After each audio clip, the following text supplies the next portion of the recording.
BRS నుంచి వెంకట్రామరెడ్డి ఉన్నారు, కాంగ్రెస్ నుంచి నీలమతి. ఎవరు మీకు పోటీ? వెంకట్రామరెడ్డికి మెదక్ జిల్లాకి ఏం సంబంధం? ఎవరు వెంకట్రామరెడ్డి? మెదక్లో పుట్టిండా? మెదక్లో పెరిగిండా? మెదక్లో చదువుకున్నాడా? మెదక్లో ఎవడన్నా చచ్చిపోతే చెన్నాడని పరామర్శించిండా?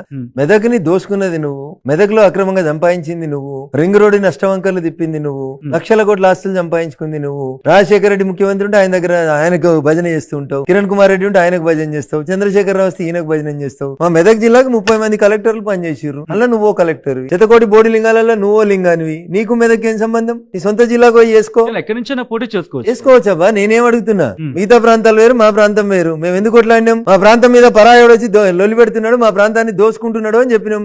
600 జీవో అమలు చేయమని కేసీఆర్ చెప్పిండు, రఘునందన్ రావు చెప్పలే. స్థానికేతరులు వచ్చి స్థానికులకు ఇబ్బంది పెట్టద్దు అని చెప్పిండు. నేను అడుగుతున్నా మీ ద్వారా కేసీఆర్ ని. 14 ఏళ్ళు ఉద్యమం చేసినావు, 10 ఏళ్ళు ముఖ్యమంత్రి పదవి చేసినావు. నువ్వు పుట్టిన గడ్డ మెదక్ గడ్డ, ఒక్కటి దొరకలేని చంద్రశేఖర్ రాయడా మెదక్ లో పుట్టినోడు. పక్క జిల్లాను ఎందుకు తెచ్చి రుద్దుతున్నావు అని అడుగుతున్నా. నువ్వు చెప్పిన 610 అమలు చేయమని కోరుకుంటున్నాం. In what way Venkatrami Reddy is concern with Medak? దోచుకోవడం, దాచుకోవడం, మా జిల్లా ఆస్తుల్ని అప్పనంగా మింగడం తప్ప నీకు మెదక్ జిల్లాకున్న సంబంధం ఏంది? అరే ఒక హృదయ విదారకరమైన ఘటన చెప్తా. నా బయటలు ప్లే చేసినావు కదా, గది ప్లే చేయన్నా. వేములగడ్డ అనేటువంటి ప్రాంతంలో మల్లన్న సాగర్ లోంచి భూములు ఇచ్చుకొని రైతుల్ని బయటికి పంపిస్తే మల్లారెడ్డి అనేటువంటి ఒక రైతు ఊర్లలో ఇల్లు కట్టుకుంటే పైన దులాలు వాసాలని కట్టెతోటి వేసుకుంటామన్నా మేము. ఆ కట్టెల్ని వేసుకొని ఇంటి మధ్యలో దులాలు వాసాలు మొగురాలు అన్ని తీసుకొని తన చితి తాను వేర్చుకొని దాని మీద పెట్రోల్ పోసుకొని దాని మీద పడుకొని తనను తాను కాల్చుకున్నటువంటి మల్లారెడ్డి ఆత్మ అడుగుతుంది ఇలా వెంకట్రామరెడ్డిని, నువ్వెవనివిరా మెదక్ జిల్లాకని అడుగుతుంది. You first answer it. ఏం చేసినావు మల్లారెడ్డి కుటుంబానికి? ఎట్లా వస్తావు నువ్వు? అర్ధరాత్రి పోలీసు వాళ్ళని పెట్టి సామాన్లు ఎత్తి బయట వారేసిన నీకొచ్చి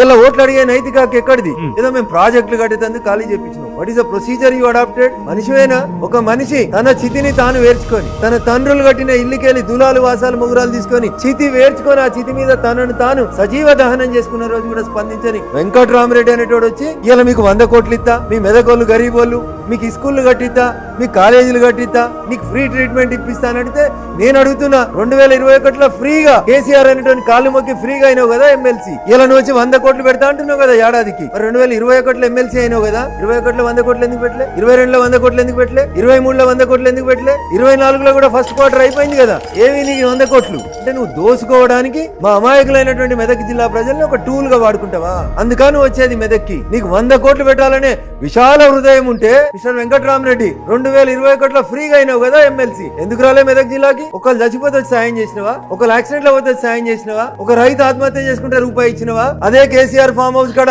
100 మీటర్ల అవతల ఒక రైతు చెట్టుకు ఉరేసుకొని చచ్చిపోతే ఇది రైతు ఆత్మహత్య కాదని పంచనామా రాపించినవే నువ్వు కలెక్టర్ గుండి. నేను అడుగుతున్నా ఇలా నీకు మెదక్ ఏం సంబంధం? పైసల బంధం తప్ప నీకు మెదక్ ఇంకొక బంధం లేదు. ఆర్థిక మంత్రిగా చేసిండు కాబట్టి హరీష్ లెక్కలన్నీ అంతే. వెంకట్రామరెడ్డి ఎంత ఇస్తాడు, మనం ఎంత ఉంచుకోవాలి, మనం ఎంత ఓటర్లకు వంచాలి, ఎన్ని సూట్ కేసులు వస్తాయనే బంధం తప్ప వెంకట్రామరెడ్డికి మెదక్ ఏం సంబంధం? అట్లా మాట్లాడితే హరీష్ కి మెదక్ ఏం సంబంధం?